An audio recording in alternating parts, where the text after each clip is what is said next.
Water. Water there? Yeah. Hostel? Yeah, man. Yeah, you can say after you homestay for me. Home stay Yeah. बड़ा बड़ा लिखा हुआ है कि आगे रास्ता बंद है मत जाइए, बट इधर तो मस्ती चल रही है।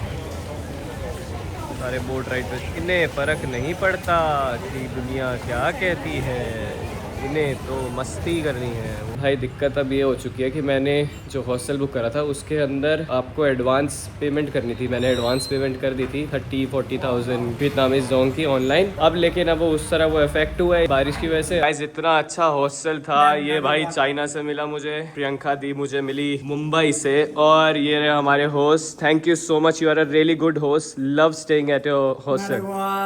धन्यवाद भी बोल रहा है भाई। Like share and subscribe Of course. Yeah. Like and subscribe to him. या तो He's अभी really nice guys as well. तो इन भैया ने हमारी टिकट भी करा दी हमारी बस की, और थोड़ा इजी कर दिया हमारा प्रोसीजर, क्योंकि अब हमारा आगे की जो जर्नी है यहाँ से चालू हो चुकी है। Hello, welcome back to this new video. In other words, स्वागत है आपका इस नई वीडियो के अंदर। तो वियतनाम की इस जर्नी के अंदर थोड़ी बाधा आ चुकी है। बाधा ये है कि मैं अभी दालात के अंदर हूँ और मुझे यहाँ से आज बस पकड़नी थी ना त्रांग के लिए। लेकिन दिक्कत ये आई कि कल रात को जो वो रास्ता है, बारिश इतनी ज़्यादा होने की वजह से वहाँ पे हो गया एक्सीडेंट। लैंडस्लाइड की वजह से 6 लोग मर गए हैं और वो जो रास्ता है पूरा का पूरा उन्होंने ब्लॉक कर दिया है।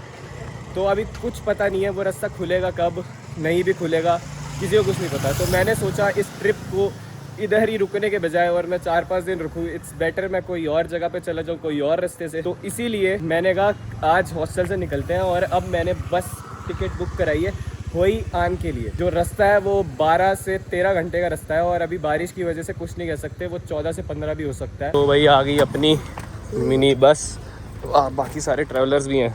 Thank you. हेलो, चलो यार पहुँचे, लेट्स गो।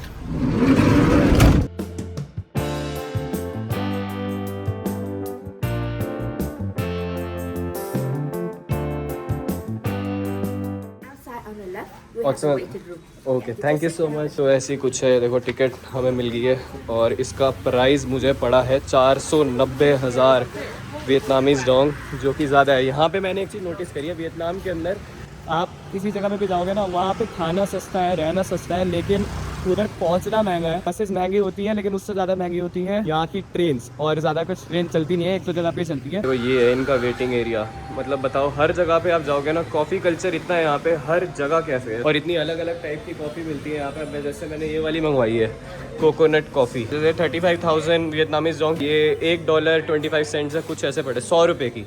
मतलब 100 रुपये में इतनी प्रीमियम कॉफ़ी मिल जाती है आपको पीने के लिए। और सबसे अच्छी बात मुझे एक और ये लगी कि हर जगह पे ना अलग अलग टाइप की कॉफ़ी की प्लांटेशन होती है, और उधर टेस्ट भी कर सकते हो, आप खरीद भी सकते हो।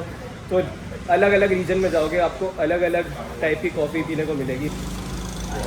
ये वाली भी काफ़ी अच्छी है, बट इसका सेम अगर मैं मंगवाऊंगा कोकोनट वाली, वही यान में जाके उसका टेस्ट अलग आएगा। तब मानोगे नहीं कि क्या हो रहा है कि ये पूरा का पूरा वर्ल्ड यार कितना छोटा है। मैं सोच रहा हूँ, सोचो मैं साउथ एशियन कंट्रीज से पहले मैं गया था श्रीलंका, और श्रीलंका के अंदर जब मैं नुवारा एलिया से एला की ट्रेन पकड़ी थी, वर्ल्ड की one of the most beautiful train journey, मुझे ये भाई मिला था। How are you man? I wasn't expecting you here. तो ये मुझे मिला था, ये कनाडा से है और ये मुझे वहाँ पे मिला था, और हमने बढ़िया मज़े करे थे ट्रेन के अंदर। You are having beers, I remember. भाई अब सोचो, मैं उधर से वापस इंडिया गया, इंडिया से मैं कंबोडिया गया, कंबोडिया से मैं वियतनाम में आया, वियतनाम में एक पॉइंट से दूसरी जगह पे जा रहा हूँ मैं, दूसरे टाउन में, और आउट ऑफ नो ब्लू ये मिल गया मुझे। तो फाइनली 12.5 घंटे का रास्ता पूरा करने के बाद बस ने उतार दिया है हमें होयान के अंदर। रास्ते की अगर मैं आपको बात बताऊं तो थोड़ी बम्पी राइड थी, और मेरी शक्ल देख के लग ही रहा होगा कि भाई नींद तो पूरी नहीं हो पाई, क्योंकि कुछ ज़्यादा ही झटके आ रहे थे यार, और ऊपर से बारिश भी कॉन्स्टेंटली हो रही थी, जिसकी वजह से शोर आता है पूरे टाइम कान में। तो ये थोड़ा इसका मैं माइनस पॉइंट मानूंगा। बाकी अब मैंने हॉस्टल बुक करा है, एक वाले को करा था, उसने क्या करा, मैंने रास्ते में कर रहा था और उस इधर तक मैं पहुंचा हूँ। सुबह मैंने मैसेज करा उन्हें कि I have reached, I am coming at the hostel, like जाने से पहले एक बार कन्फर्मेशन का मिल जाती है। कैंसिल कर दी बुकिंग। अब मैंने एक और नया हॉस्टल देखा है, उधर मैं अब मैंने ग्रैब बुक करी है, अब मैं ग्रैब से जाऊंगा। अब वो ग्रैब भी टाइम लगा रही है, वैसे तो 5 से 7 मिनट हो गए। मैंने सोचा था कि मैं अपना व्लॉग शुरुआत उधर से करूंगा, लेकिन मैंने बोला ये दिखाना चाहिए आपको क्या हो रहा है मेरे साथ। तो अब मैं सोच रहा हूँ कि बैग पहनते हैं और खुद ही पैदल चले जाते हैं, हॉस्टल पहुँचते हैं, कोई हॉस्टल में अपना बैग वैग रखते हैं और फिर इसके बाद फ्रेशन अप होके होयान एक्सप्लोर करते हैं। फिर उसके बाद होयान के अंदर मैंने एक माउंटेन्स है, मैंने वो काफ़ी अच्छी इसकी जगह के बारे में सुना है। एक और इसकी एक नाइट लाइफ के अंदर एक चीज़ होती। तो फाइनली 12.5 घंटे का रास्ता पूरा करने के बाद बस ने उतार दिया है हमें होयान के अंदर। रास्ते की अगर मैं आपको बात बताऊं तो थोड़ी बम्पी राइड थी और मेरी शक्ल देख के लग ही रहा होगा कि भाई नींद तो पूरी नहीं हो पाई, कुछ ज़्यादा ही झटके आ रहे थे यार, और ऊपर से बारिश भी कॉन्स्टेंटली हो रही थी जिसकी वजह से शोर आता है पूरे टाइम कान में। तो ये थोड़ा इसका मैं माइनस पॉइंट मानूंगा। मैंने जो बस ली थी वो मुझे पड़ी थी 500,000 वियतनामिक डॉन्ग के अंदर। और इसके अंदर अगर आप देखा होगा आपने कि 3 रोज होती है, ऊपर नीचे एक रो, फिर बीच में ऊपर नीचे दूसरी रो, राइट हैंड साइड में ऊपर नीचे तीसरी रो। लेकिन अगर आप लेते हो दूसरी थोड़ी कंफर्टेबल वाली, मैं थोड़ा चीप ट्रैवल करना चाह रहा था इसलिए मैंने वाली करी थी, तो आपको 3 सीटें एक साथ मिलती है। लोग एज अ ग्रुप जो ट्रैवल कर रहे थे वो ज़्यादा प्रेफर करते हैं कि साथ में एज अ ग्रुप वो सो जाएंगे। अगर किसी को ऐसे लग रहा हो कि भाई दूसरे वाला जगह ले रहे तो ऐसा टोक सकता है। इसी की वजह से ही दोनों बसेस का भी प्राइस वेरी करता है। मतलब मेरी जो थी वो 500,000 वियतनामीज डॉन्ग के अंदर हुई थी। अगर आप दूसरी जो थोड़ी कंफर्टेबल वाली करोगे तो वो आपको पड़ेगी 700 से 750 के बीच में। अगर आप एज अ सोलो ट्रैवल कर रहे हो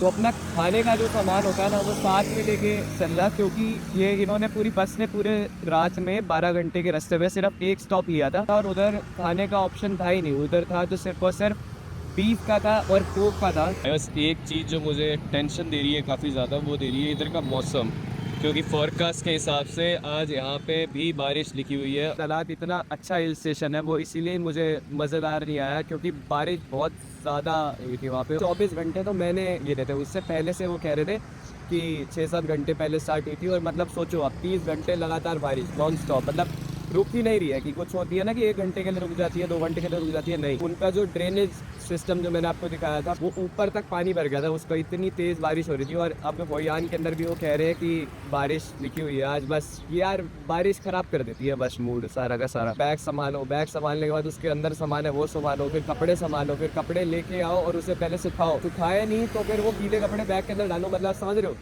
वो टास्क है ना। वो था ना, ये देखो ये जो मैंने हॉस्टल बुक कराया अब उधर बारिश की वजह से पानी भर गया है। Water there hostel You can say after you homestay for me. Homestay Yes. No water. No water. Yeah. मुझे बैग आगे रख दिया है और हम बैठ चुके हैं दादाजी के साथ।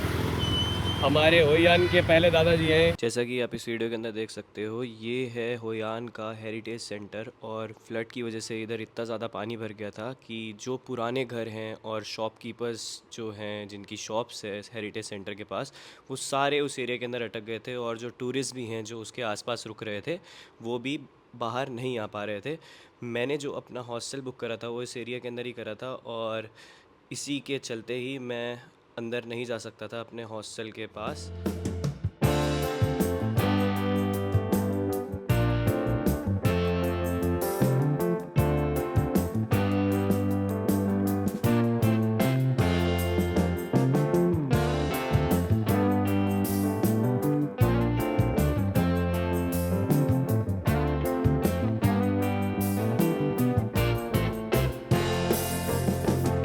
इधर इतना ज़्यादा पानी भर गया है यहाँ पे, मतलब ऊपर पहाड़ों में से पानी अब आ रहा है। कल इधर तक नहीं था, कल इधर बारिश हुई थी लेकिन ये इधर ऐसे फ्लड लाइक सिचुएशन नहीं थी।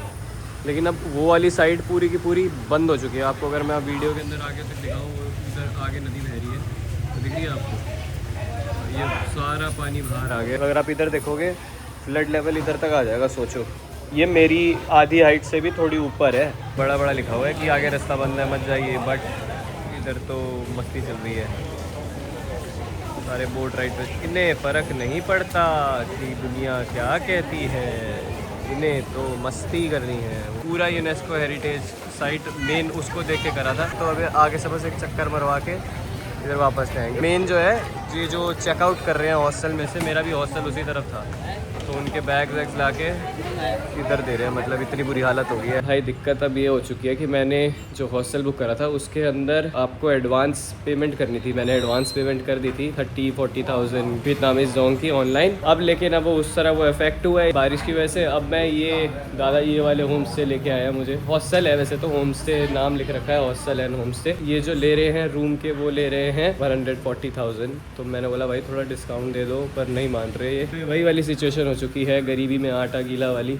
तो हम कुछ नहीं कर सकते इसके अंदर आपको पैसे लगाने ही पड़ेंगे, क्योंकि बारिश से कौन लड़ पाया है, क्योंकि बारिश से जो चीज़ें इफेक्ट होती है उसको कैसे कोई बदल सकता है। ये है मेरा अभी का जो हॉस्टल है, और जो कि पड़ता है पूरा सिटी सेंटर वाला एरिया, और ये इधर से इनकी नदी बह रही है। तो इसके इस तरफ वाला जो सारा एरिया है वो वाला जो है वो है हेरिटेज सेंटर। तो हेरिटेज आपको होम्स मिलेंगे वहाँ पे पुराने, और मतलब यूनेस्को साइट है बेसिकली एक तरीके की। लेकिन वहाँ पे बारिश के चलते हुए ये पूरी आप देख रहे हो, ये इधर है नदी पूरी बह चुकी है, और ये पूरा का पूरा फ्लडेड एरिया। और इधर ही मेरा हॉस्टल था इसी एरिया के पास ही, जो कि बहुत पास था सिटी सेंटर के भी। लेकिन अब मुझे सिटी सेंटर के अंदर ही रुकना पड़ रहा है। ऐसा कुछ है मेरा रूम। मुझे बोला है भाई कोई सा भी ले लो, इसमें से सारे के सारे खाली हैं। तो मैंने चूज़ करा है ये वाला। दी ओनली रीज़न, एक तो मुझे यहाँ से अच्छा सा व्यू मिल जाएगा, शाम को भी यहाँ थोड़ी लाइटें एंड ऑल चहल पहल हो जाएगी। दूसरा है यहाँ पे 2 चार्जिंग पॉइंट है मेन, तो मैंने ये देखे थे कि एक इधर भी है एक इधर भी है। तीसरा वो मुझे बोल के गई है कि ये वाला मत लेना, क्योंकि बारिश के चक्कर में ना इधर पानी टपकता रहता है। ये पूरे टाइम ऑन रहना चाहिए, इससे टेम्परेचर अपना सेट कर लिए हो। ह्यूमिडिफायर भी है, क्योंकि I don't know for some reason वो कह रही है कि इसके चक्कर में इसको ऑन रखना पड़ता है। तो अभी करेंगे हम थोड़ी देर के लिए रेस्ट, और फिर उठेंगे। इधर एक अच्छी सी जगह मुझे पता चली है नूडल्स के लिए, तो नूडल्स खाने जाएंगे। और फिर उसके बाद एक और जगह है जो कि मैंने सर्च करी थी, काफ़ी सुंदर है। तो आप उसके लिए इस व्लॉग में जुड़े रहिए।